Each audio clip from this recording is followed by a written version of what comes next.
Hello, hello, and welcome to episode 44 of the Digital Quill Media with your host, Mars Wilson. What's up, guys? How you guys doing today? It's been some time, not really, but tell me how you are. What's going on? When I ask that question, I genuinely want an answer. I actually want to know what's going on in your world. Tell me what you're up to. I don't care how simple or plain or boring it is, just tell me. Tell me what's on your mind, tell me how you feel, tell me what you got up to today or yesterday or last week. Just tell me. I really like people. People are some of the most interesting things to me.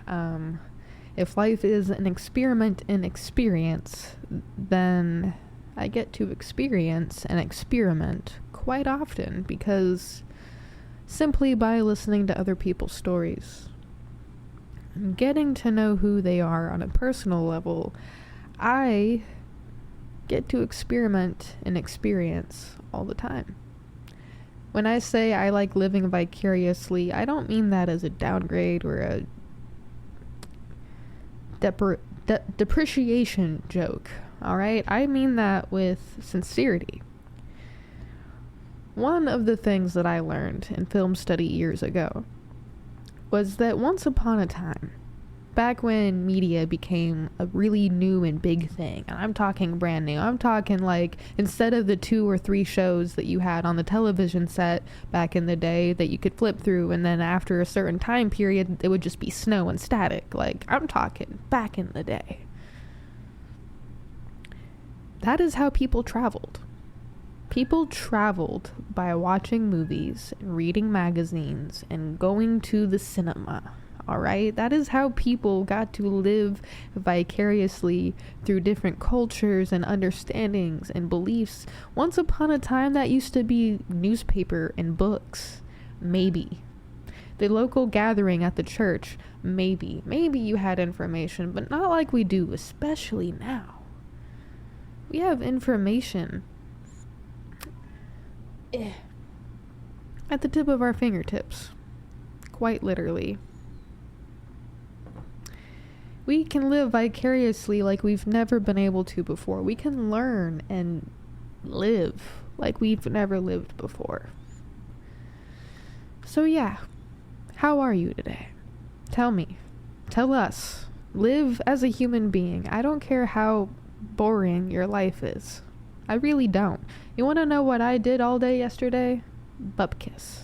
Absolutely nothing. I commented a little bit on social media, made a few posts here and there, did a little bit of gaming and chores, but really, bupkis. Nothing. I did nothing with my time. I effectively, as most people would have put it, probably wasted yesterday. I'm so scared of wasting days. I am more scared of not being human and living my authentic truth and knowing who I am on a fundamental level than being boring, than being a time waster, because what is that really but a societal grab to keep you bogged down? I do not subscribe to the you're getting older, you're running out of time bullshit. A meteor could strike tomorrow and we'd all be dead. How would you feel then? Screaming about running out of time and not living your life the way you want to? That's funny. That's funny to me. You could get hit by a bus or a train or a plane or some flying space debris. And then you would be the one screaming about running out of time. And yet you were working for the machine, not against the machine. How are you? I mean that, seriously. I've asked that 5 times in the last 5 minutes, probably more than that. Today I have an interesting episode. This is episode 43, or 44, excuse me. See, 44. And here I have a subject I don't really want to talk about. On the next series of niche subjects I'm doing this week, subject where I only talk about 1 or 2 things per episode, we're going to talk about numerology, astrology, theology, and a little bit of all that, but mostly numerology, sorta. to start, we are going to start with the unsealed. So recently, I have entered another contest. This one is, well, we'll just read it here. This is a write a poem or letter about the time the universe sent you a clear message. The universe or God.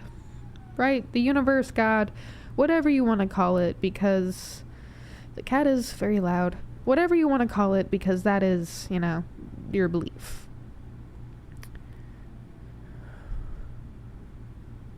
With 2 hours to spare, I managed to submit my contest entry 12 hours ago. I've been thinking about what to write the entire time, and I'm glad that I wrote this.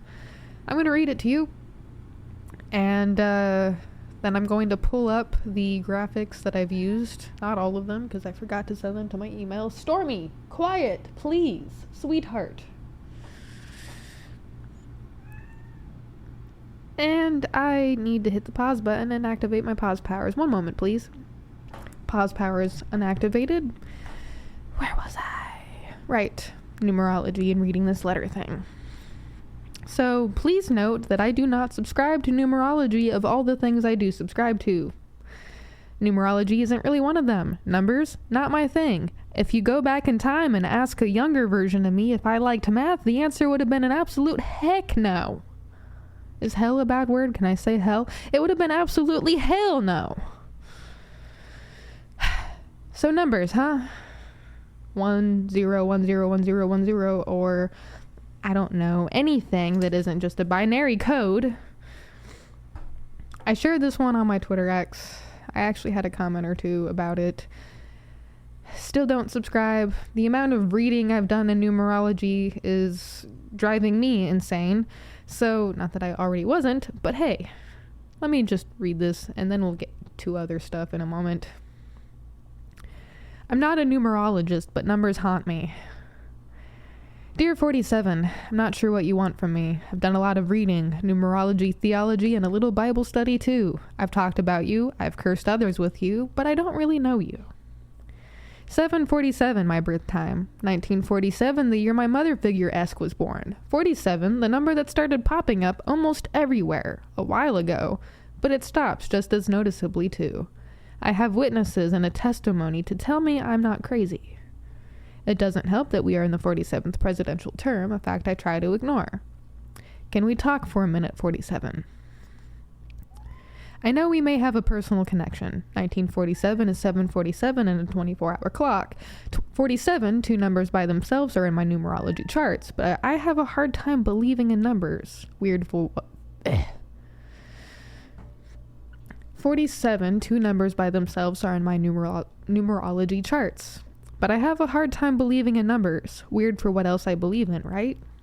If I truly believed nothing was impossible, wouldn't I believe you too? When 47 is supposed to mean good things, then why won't I subscribe? Surely adding more good can't hurt, right?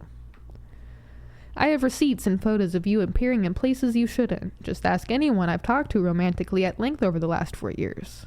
What do you want from me? I'm tired of asking. Should I just lean in, toss my hands up when you show up and say, sure, I concede, I'm actually doing okay? Or should I take it as a warning? The message 47 is still unclear. But you're damn near everywhere. A constant, a system, a routine. I may wonder what you mean, but also, following my beliefs, maybe you don't have to mean anything. Maybe you only mean what I want you to mean. Maybe I won't know. Maybe someone else knows. Maybe it matters in some way, and maybe it doesn't. But it's nice to keep questioning you. 47, 47, 47. 47, 47, 47. You haunt me, you weird enigma. You weird me out. You keep me curious. You're a clear sign for sure, but for what, I'm honestly not sure. But I'm going to keep doing what I'm doing. After all, I'm finally living just a little more than before and a lot right now. I guess that's hard to imagine, but 47 probably gets it. Even if it is just a couple of digits. Then again, maybe the digits matter too. So I guess thank you, numbers and letters, for keeping my eyes and ears and other senses open, for teaching me, in weird ways, you're a sort of comfort. Signed, your haunted non-numerologist. frustration. This game of numbers is frustrating. And if you didn't notice there, I had a typo. I am trying to ignore that. I want to contact Lauren and be like, can I please fix a typo? I haven't asked for this before yet, and I have other typos on other pieces, but can I please fix this one? Goblin mode activated. Need more coffee.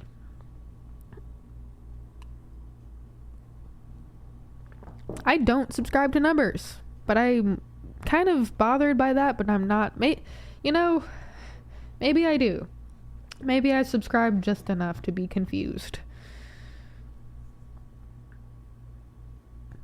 Speaking of subscriptions to esoteric and eccentric thoughts and beliefs and ideas and values and theologies and philosophies, in here I have written subject to numerology, the unsealed signs, 47, 747, crazy, astrology, the book underlined. I'm pretty sure I meant this book. If you can see here, this is the only astrology book you'll ever need. And boy, do I have stories about this book.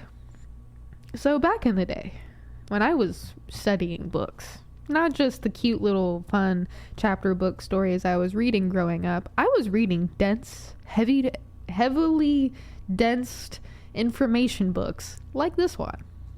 That's right. Yep. My mother had a copy of this book, probably this edition actually, because I think I have a newer edition that was updated.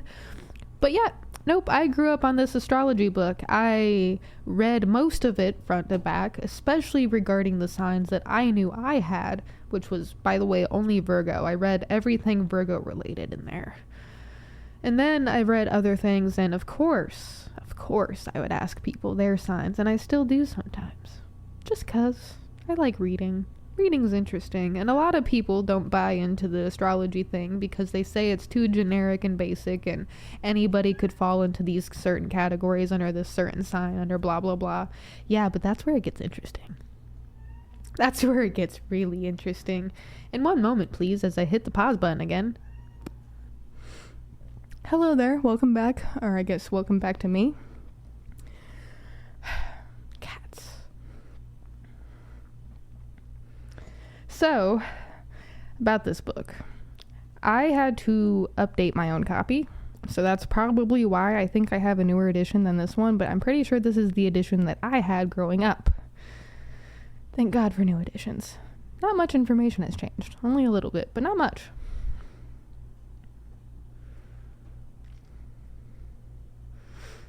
It wasn't until I was much older that a lot of the information in the book started to make sense, and I imagine that as I reread it and think on the information that I learned growing up that set my various foundations, I have a suspicion more will end up being understood from the book itself. As I said before I hit the pause button, astrology is weird. It is the one thing I do kind of subscribe to a little bit, but not by a lot, because it does set an interesting precedent. If you don't look at the surface level, but if you dive deep, I'm talking you dive deep to location of the place you were born and the time you were born, and also in your relation to the other people in your life and how it all connects.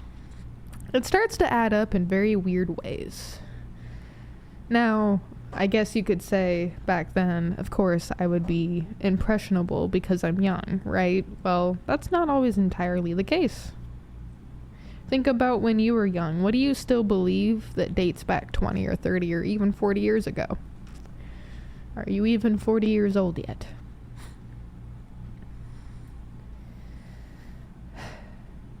One of the reasons why I'm so open to believing in different things is I've heard and experienced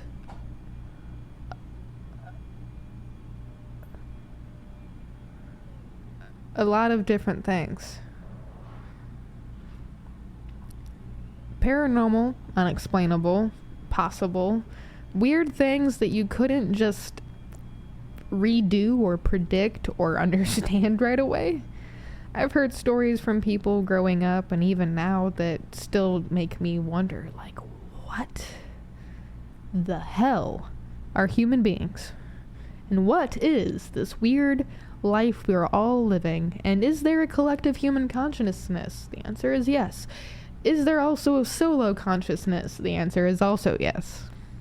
The answer might be, in fact, yes to everything. Who knows? I don't know.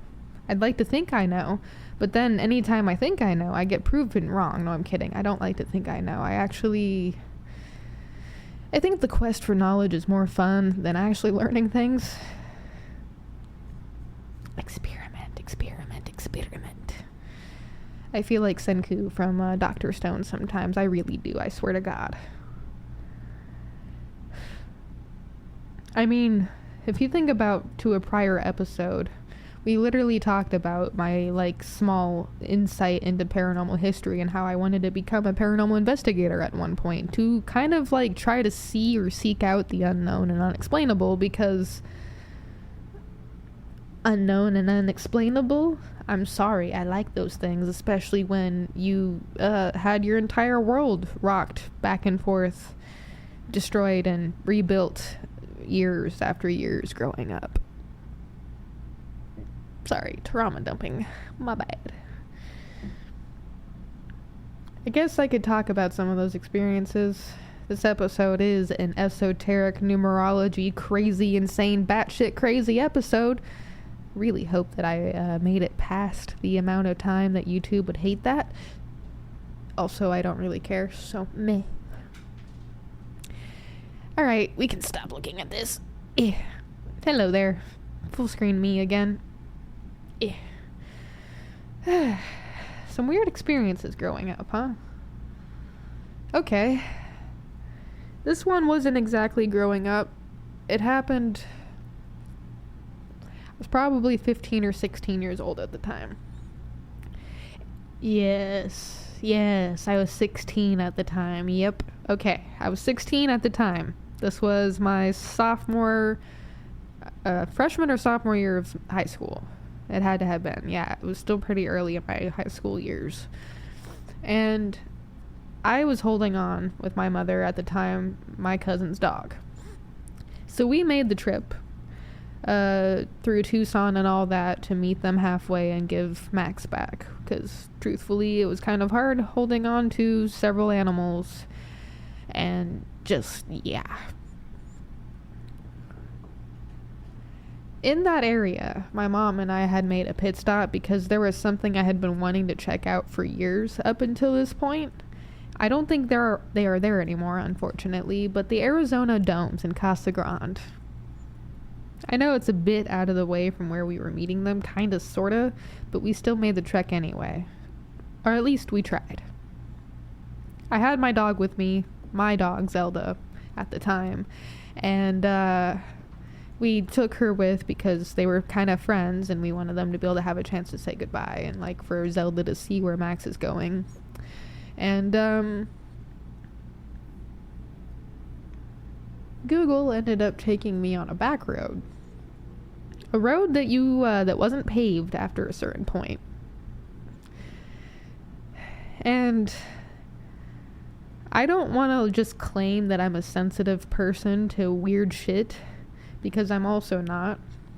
I have I always call it like a shield of weird shit that does not touch me, but like it touches other people. I guess in some sense you could probably consider that a psychic or clairvoyant, but I think the term is something different because of what I am able to do or not do in a esoteric spiritual sense. I hate talking about this because I can't prove it even to myself all the time, so it's like I kind of just have to feel it and understand that it happens, and I'm not entirely insane, but I'm living an experience that doesn't make sense. I don't know. Anyway,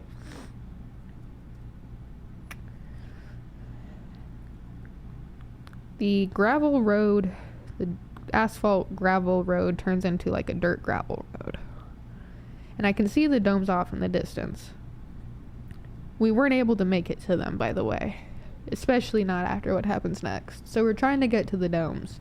Google has us going this backwards way, and we come up to this house. This like farmhouse, like it's a ranch house, right? It's like got these wooden fences around it for like cattle and horses, and it's old. It's been there a long time, you can tell. Boarded up. Not a single sign of life anywhere whatsoever. Not a single sign of life. Not a single sign of life for what probably could have been years. It looked like the place had been abandoned for years. It smelled like there was life, though. It smelled like manure. It smelled like a working farm. Except there was nothing nearby. Nothing. Zelda started freaking the fuck out. Especially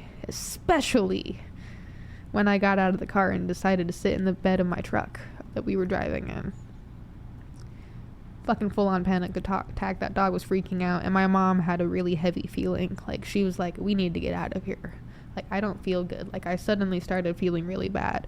And, like, Zelda's freaking out, and I'm looking at both of them, and I'm like, but I want to explore. There is something fucking weird about this place. The energy is heavy. It's weird. It smells like there's life. And we turn around. We end up leaving, and as soon as we get away, because I decided to sit in the bed of the truck as we were driving away, and as we were getting away, Zelda started calming down. I got back in. The air kind of got less heavy. Whatever weird feeling, bad feeling my mom was starting to feel went away too. And I'm like, what the fuck did we almost walk into? Even to this day, I'm still sitting here thinking about that. I'm like, I didn't get to the domes. I don't think I'll ever be able to.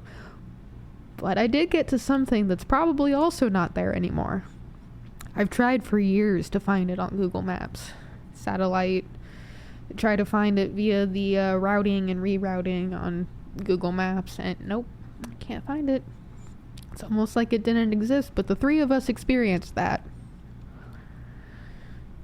I didn't have any, like, I could tell that it was heavy, the air was heavy and stuff, but, like, I wasn't having, like, the weight on my chest feeling, or the panic that Zelda and Mom were kind of seemingly to have. Like, I didn't have that. I was fine. It was like I was protected by something. I don't know what, but I wanted to explore.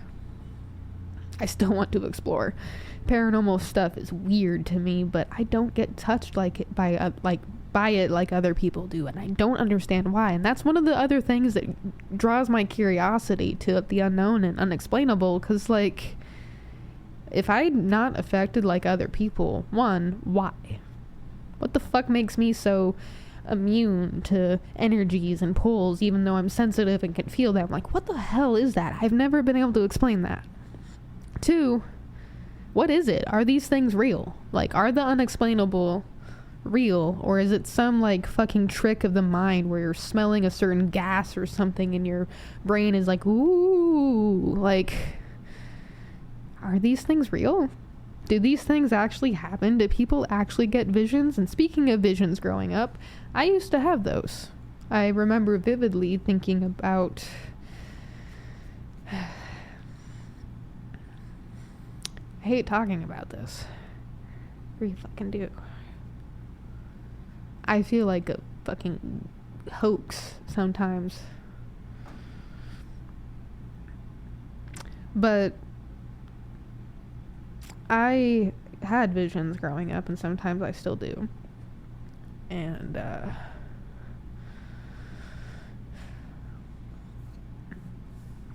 I remember having a vision right before 9/11 happened. I had visions of certain accidents that family and friends would get into. I had a vision of mine that came to me via dream. Most of my visions do.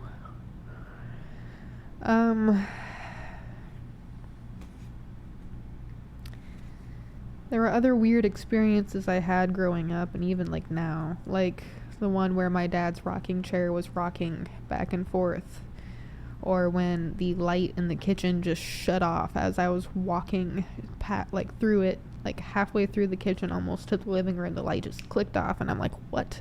I tried everything in the world. That light did not stick. I can guarantee you with the fucking passion and scientific explanation that light did not stick. It clicked off. It fucking clicked off. It was like someone had touched it off, except no one did. I tried for years to get that light to do that again, and it never did. It was only that one time. That one time, which was what made it all the more spookier, because... fucking weird. There was that time I had that experience, or 5, in the hallway of my childhood home growing up. Not sure it likes me talking about it still. But we'll see. I call it the mimic. And now that I call it the mimic, sometimes I'm a little afraid of that thing. But it never really did anything bad.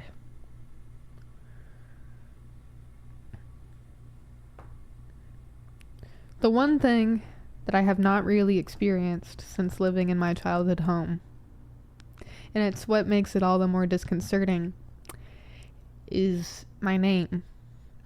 Hearing my name.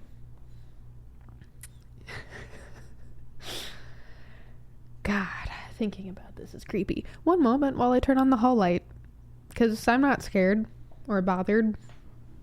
Nothing like preventing a little bit of shadow from entering the space, right?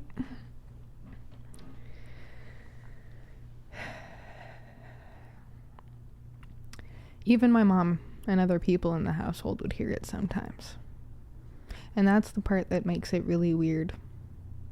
Is it would be anywhere from really far away sounding to right next to you.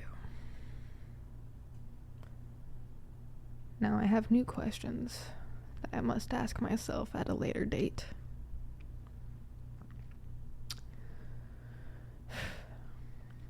It would call out our names, and either myself, I noticed it a lot more, either myself or my mother, sometimes my cousins back in the day, my dad even once or twice when he was alive, would be like, "Did you call for me just now?" "No, why?" "I could have sworn I heard someone shouting for my name." That was a routine conversation that happened a lot in that house. Even after we started getting phones, like cell phones, and we could just call each other from different rooms in the house, because that's great. Really love that. Just walk into the room or knock on the door, it's fine. Even though I'm still guilty of that. Anyway. There was that experience, and I think it was related to the hallway experience, which happened a few different times, and the 3 most notable times. One of the times that was notable was a almost as often-ish as the hearing our names being called thing. Wow, it's really weird that I haven't experienced that since living there. Life is weird, life is weird, life is weird, I don't like it, and just for shits and giggles, I'm gonna say the thing right now that I used to say growing up, because I don't like the energy in the space right now. I am light, I am light, I am light. If you are not of pure love and pure light, leave this plane, seek another realm, do not return. I am light, I am light, I am light. If you are not of pure love and pure light, leave this plane, do not return, seek another plane of existence. I am light, I am light, I am light. Okay, cool. Cool.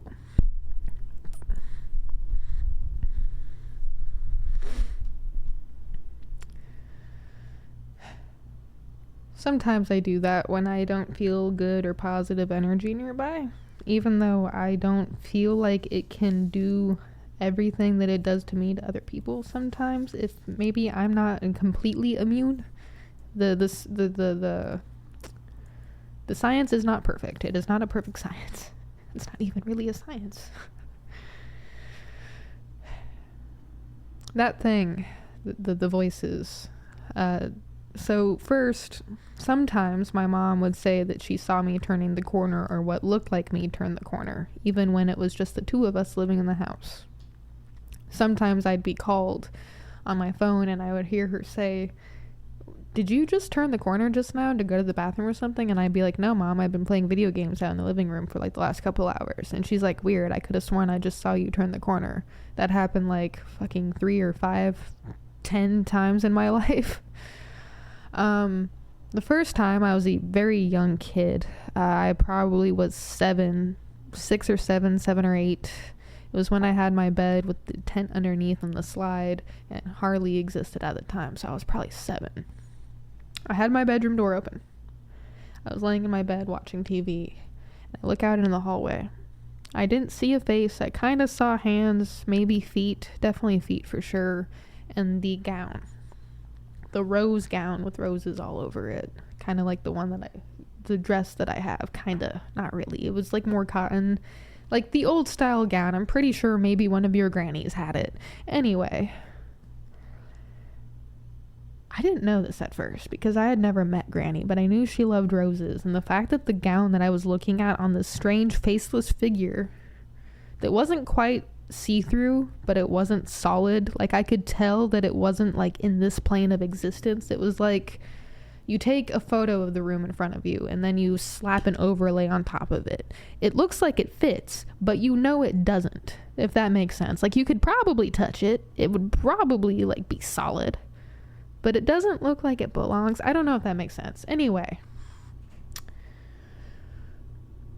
no face, dress, hands, older lady hands and feet. And one day, months or weeks go by, I remember the incident and I ask my mom a very peculiar question. I said, "Mom, did Granny ever have like a rose nightgown she used to wear?" And my mom described the nightgown that I had seen with the faceless figure in the hallway, and my mouth kind of fell open a little bit, and I'm like, "Excuse me?"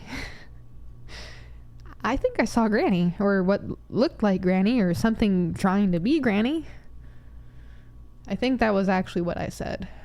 I think I said, like, I think I saw something trying to be Granny. Some years go by. Voices still being bounced around. Figures down hallways. The next most notable instance, I was in middle school or high school, freshman, 8th grade or freshman year. My cousin was living with me at the time, my youngest. And my mom was getting ready in the bathroom. She was sitting on a stool. She dropped something. I bent down to pick it up. Eileen, my cousin at the time who lived with me, she always had very peculiar outfits. And I kind of had a lot of them memorized because a lot of the outfits would be something I would have worn too at some point in my life if I had more confidence in my attire. I did not dress fashionably at one point. It was mostly hoodies and jeans. Depression, am I right? Anyway, she always had such cute clothes. And I knew the outfit she was wearing that day because I think we were getting ready to go somewhere. Or they were getting ready to go somewhere. I don't remember. Jumping ahead of myself. Mom was getting ready on her stool in the bathroom. This was the hallway, right? There was a dresser in the hallway for them to be able to store some of their stuff. And Mom dropped the thing, some like makeup or brow pencil or something she was using. I bent down to pick it up, and out of the corner of my eye, something is standing over me, and I could kind of vaguely feel something standing over me, and I could see that it was probably Eileen. No face. Specific t-shirt, specific jeans, like very specific, like I could probably pick it out of a catalog. And I'm like, huh. I stand up and I'm like, Mom, was Eileen just standing behind me just now? She's like, no. What do you mean? She comes back down the hallway, or not back down the hallway, but she comes back to the hallway. We're all three standing there. I look at the outfit she has on, completely different than what I just saw standing out of the corner of my eye, and I'm like, are you shitting me right now? I looked at her, I'm like, did you change? And she's like, no, what do you mean? She looked at me confused, and I'm like, uh-huh. Okay. I'm insane. That's what this is. No explanation to this day other than I'm pretty sure that that thing was a mimic. It mimics people. It takes on the shape or sound of them, but it isn't them. And I don't know what it is actually. Like, even to this day, like, mimics in different cultures take on different meanings and names and stuff. Spirits, ghasts, ghosts, poltergeists, like anything, demons. Like, in most Christian and Catholic based religions, anything that isn't like good or pure, like an angel, is a demon. And considering like maybe it was, or maybe it was an angel, I don't know. My best guess is that if it is a mimic or isn't a mimic, it was a mimic because of a coagulation of different energies, very intense, strong energies residing in a single place because of intense like events and trauma and things that have unfolded while that property had existed. I don't know. I haven't really experienced anything like those events since then, so I really hope that that is the last time I experience anything like that, because that is unexplainable to me even to this day. And I kind of want to go back just to see if it's still around. The fact that it didn't follow me feels like a good sign. And who knows, maybe it did. Maybe the apartment is too new to have any coagulation of energy and nothing weird happens here. Although weird shit does seem to kind of happen here every now and again. Sounds, but I kind of like chalk that up to the other apartments making sounds, and now I'm not sure. Yep, weird experiences in numerology and astrology. Do you have any weird experiences you want to share with the class? I don't care if it's like really simple.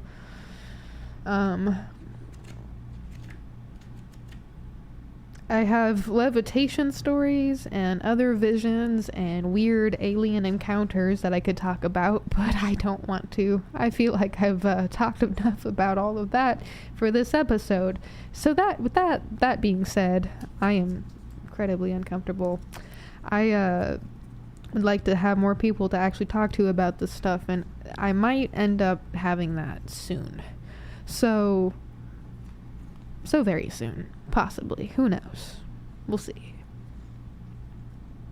God, this episode. Saging today. Yep, saging today. Or at least soon. Hello there, again.